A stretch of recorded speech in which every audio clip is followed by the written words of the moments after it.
जी हां दोस्तों, तो लीजिए ममता की सायोनी का बड़ा यू टर्न। तो क्या शाह को ही दे दिया चकमा? अगला अध्याय कर दिया बहुत कुछ उजागर। तो क्या करने जा रही है सायोनी घोष? शुरू हो गया नया चैप्टर। दोस्तों आपको याद है, वैसे मैं चड्ढा थोड़ी ना हूं कि चड्ढी पहन लूंगी।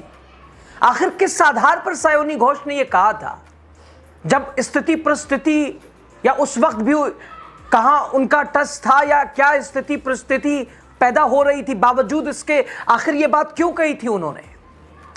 दोस्तों वैसे पश्चिम बंगाल की राजनीति पिछले कुछ समय से लगातार उथल पुथल के दौर से गुजर रही है और जब से टीएमसी के 20 सांसदों ने 58 विधायकों ने बागी तेवर अपनाते हुए ममता बनर्जी को कमजोर कर दिया है, तब से लगातार सियासी पारा बढ़ा हुआ है। 20 सांसदों ने तो बागी तेवर अपनाते हुए एनसीपीआई का दामन थाम लिया है और कई दिनों तक सायोनी घोष छुपती हुई फिरती रही, मुंह छुपाकर, मास्क लगाकर, बचते बचाते।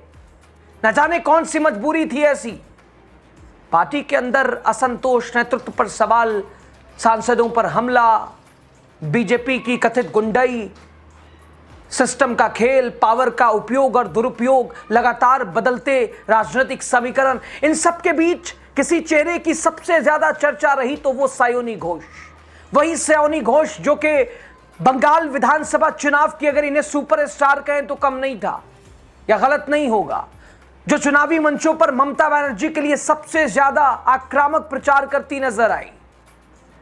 पूरे देश ने बंगाल चुनाव के दौरान देखा सायोनी घोष आखिर चीज क्या है, जो बीजेपी पर सबसे तीखे हमले बोलती थी, खुद को दीदी की राजनीतिक सिपाही बताती थी, हवाई चप्पल, सफेद साड़ी, एक नारी सब पे भारी, और उनकी बिल्कुल परछाई सायोनी घोष।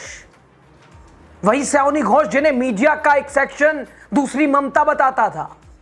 लोग सायोनी के प्रचार करने के तरीके, उनके बोलने के अंदाज, मोदी सरकार पर हमला,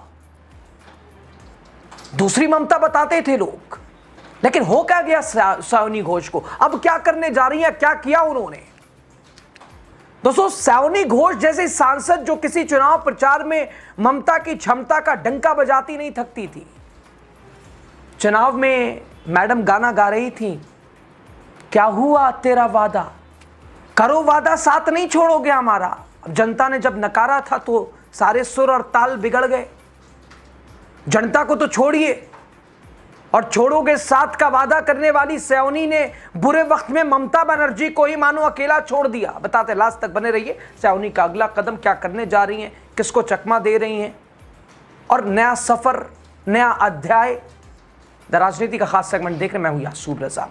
दोस्तों राजनीति में सबसे बड़ा सवाल यही होता है कि जब कोई नेता अचानक चुप हो जाता है, बोलने वाला, तो क्या वो सिर्फ चुप है या कोई बड़ा फैसला ले चुका है या लेने वाला है, या किसी दबाव में है, या कोई प्रेशर उसके ऊपर है, या उसको अपने करियर की चिंता है?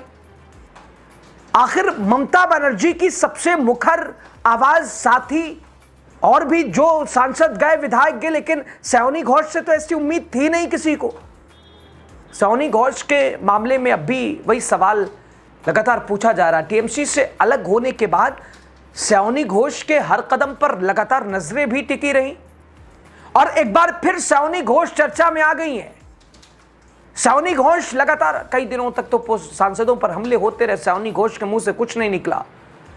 ममता बनर्जी मीटिंग करती रही, सायोनी घोष और कई सांसद, उसमें सायोनी घोष भी शामिल थी। हालांकि जब स्पीकर से मुलाकात करनी पड़ी तो सायोनी घोष उसमें शामिल हुई और बाकी गुट में उन्होंने अपने आप को जगह दे दी है। एनसीपीआई में भी संभवतः वो विलय हो चुका है, बागी गुट में आ चुकी है सायोनी घोष। अब एक इंस्टाग्राम एक पोस्ट बड़ा चर्चा है उसका। हालांकि तस्वीर सामान्य थी, लेकिन कैप्शन इसे आप सामान्य नहीं, असाधारण कह सकते हैं।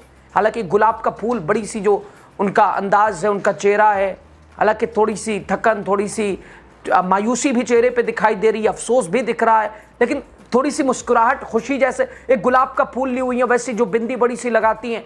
क्या लिखती हैं देखिए, उन्होंने लिखा, मुझे अपने अगले अध्याय पर पूरा भरोसा है क्योंकि मैं उसकी लेखिका यानी खुद मैं ही ऑथर हूं। रब राखा। अब आगे बात करते हैं आगे, लेकिन उससे पहले एक ट्वीट जरा देख लीजिए आप। एक यूजर ने लिखा कि एक फ्लॉप बंगाली हीरोइन को ममता बनर्जी इस काबिल बना दिया, ममता बनर्जी ने, कि उनकी पीठ में छुरा घोंप सके।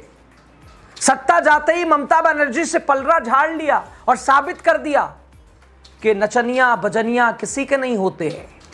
अब कह रही हैं कि अगला चैप्टर पर भरोसा है, लेकिन आम आदमी का इन पर से कोई भरोसा नहीं है। अब भरोसा चड्डा चड्डी मैं नहीं हूं, वो मैं चड्डा थोड़ी ना, सब हवा हवाई हो गया। दोस्तों, अगर आप ये सोच रहे हो कि ये पहली बार ऐसा सावनी घोष ने ऐसा किया, संकेत दिया, तो शायद आप कुछ वर्ष पहले जाए, करीब 5 साल पहले सावनी घोष ने एक और पोस्ट लिखा था।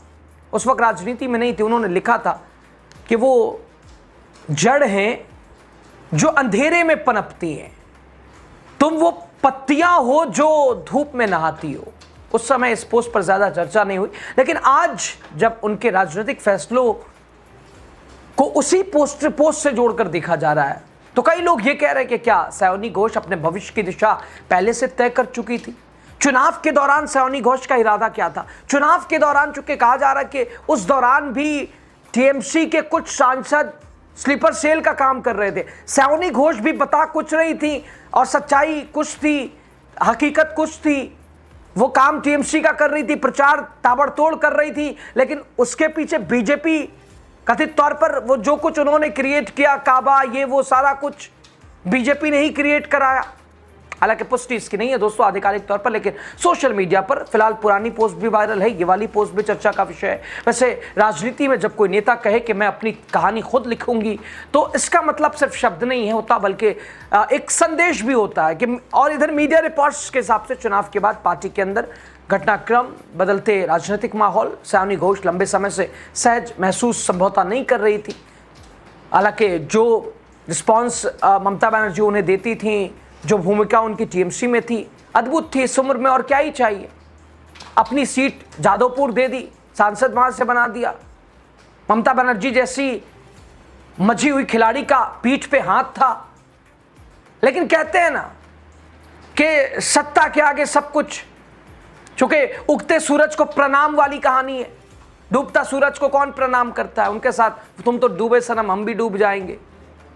लेकिन राजनीति में बहुत सारी चीजें ऐसी मिलती जुलती नहीं होती है।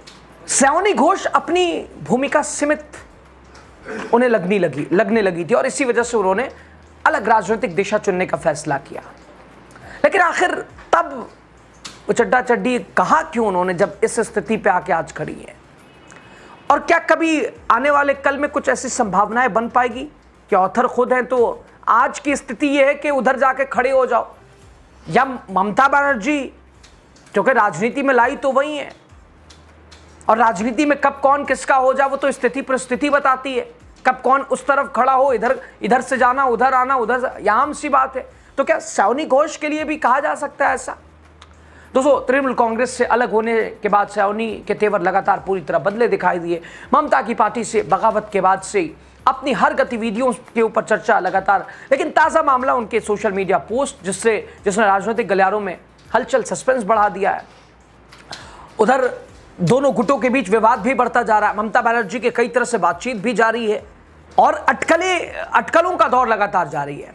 दोस्तों, पश्चिम बंगाल में सत्ता परिवर्तन के बाद राज्य की राजनीति तेजी से नई दिशा की ओर बढ़ती दिखाई दी। अप्रैल में हुए विधानसभा चुनाव में जनता ने सिर्फ सरकार नहीं बदली, बल्कि राज्य की राजनीतिक धारा को ही नया मोड़ दे दिया। साथ ही लगातार 15 वर्षों तक राज्य की सत्ता पर काबिज रही ममता बनर्जी के नेतृत्व वाले तृणमूल कांग्रेस के दौर का भी अंत हो गया, और नई राजनीतिक व्यवस्था की शुरुआत हो गई। 9 मई को शुभेंदु अधिकारी ने मुख्यमंत्री पद की शपथ ली और राज्य में भाजपा की पहली सरकार का नेतृत्व संभाला। साल 2011 में ममता बनर्जी के नेतृत्व में तृणमूल कांग्रेस ने 34 साल पुराने लेफ्ट शासन को खत्म कर सत्ता हासिल की, और अगले 15 साल तक यानी 2026 तक राज्य की सबसे मजबूत राजनीतिक ताकत के रूप में उभरी। लेकिन 2026 के विधानसभा चुनाव में मिली करारी हार ने सब कुछ तहस नहस कर दिया, बदल कर रख दिया, बर्बाद कर दिया। कभी 200 से ज्यादा सीटें जीतने वाली पार्टी अब 80 सीटों पर, और उसमें भी अब विधायकों और सांसदों की बगावत खुलकर, अलग अलग गुट जिसके बाद अंदरूनी असंतोष, पार्टी के कई सांसद विधायकों ने बगावत कर ली और तृणमूल के अंदर गुटबाजी और नेतृत्व को लेकर सवाल।